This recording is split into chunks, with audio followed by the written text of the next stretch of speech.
Hello అండి. జనరల్గా మనం చూసుకున్నట్టయితే మోస్ట్ ఆఫ్ ద ఆటిజం చిల్డ్రన్లో స్పీచ్ అనేది వెరీ లిమిటెడ్గా ఉండడం మనం గమనిస్తూ ఉంటాము.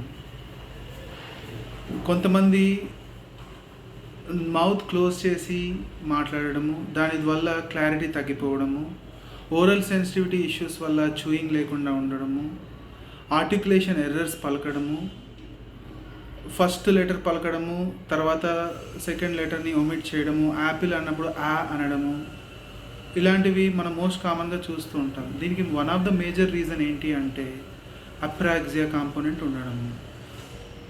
ఏఎస్డి చిల్డ్రన్లో 60% ఆఫ్ ద చిల్డ్రన్కి అప్రాక్సియా అనే ఎఫెక్ట్ అవుతుంది. It is a association issue. మీకు సింపుల్గా చెప్పాలి అంటే మజిల్ ఇన్ కోఆర్డినేషన్ అనమాట.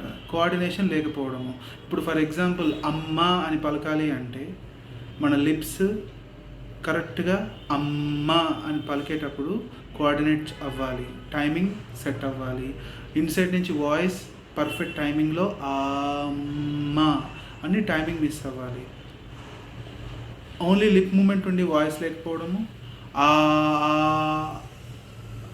లిప్ని క్లోజ్ చేయడానికి స్ట్రగుల్ అవ్వడము, ఇవన్నీ కూడా కోఆర్డినేషన్ లేకపోవడం వల్ల దీన్ని మనం అప్రాక్సియా అంటాం. It can be prompt therapy ఇంకా ఓరల్ ప్లేస్మెంట్ థెరపీ అనే 2 మెథడ్స్ ద్వారా మనం బెటర్ చేసే అవకాశాలు ఉంటాయి.